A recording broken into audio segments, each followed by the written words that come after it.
కాళేశ్వరం త్రివేణి సంఘంలో సరస్వతి అంత్య పుష్కరాలు రేపటితో ముగియనున్నాయి. దీంతో ఇవాళ సెలవు దినం కావడంతో భక్తజనం భారీగా తరలివస్తున్నారు. తెల్లజాము నుండే పోటెత్తిన భక్తులు పుణ్యస్నానాలు ఆచరించి కాళేశ్వర ముక్తేశ్వర స్వామిని దర్శించుకుంటున్నారు.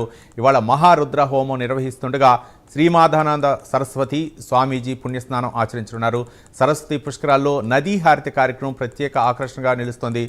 దానికి సరస్వతి అంత్య పుష్కరాలు ముగుస్తున్న నేపథ్యంలో భక్తులైతే మాత్రం ఈరోజు సెలవు దినం కావడంతో భక్తులైతే పోటెత్తినట్లు తెలిసింది. దీనిపై మరింత సమాచారం మా కరెస్పాండెంట్ తిరుపతి అందిస్తారు.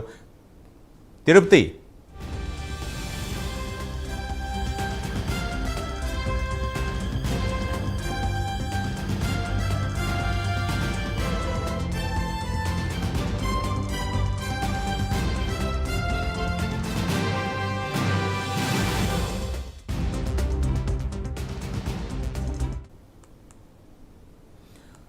కాళేశ్వరం త్రివేణి సంఘంలో సరస్వతి అంత్య పుష్కరాలు రేపటితో ముగియనున్నాయి. దీంతో ఇవాళ సెలవు దినం కావడంతో భక్తజనం భారీగా తరలివస్తున్నారు. తెల్లవారుజాము నుండే భక్తులైతే పోటెత్తారు. ఇక పుణ్యస్నానాలు ఆచరించి కాళేశ్వరం ముక్తేశ్వర స్వామిని దర్శించుకుంటున్నారు భక్తులు.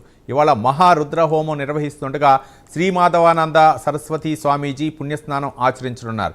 సరస్వతి పుష్కరాల్లో నదీ హారతి కార్యక్రమం ప్రత్యేక ఆకర్షణగా నిలుస్తోంది.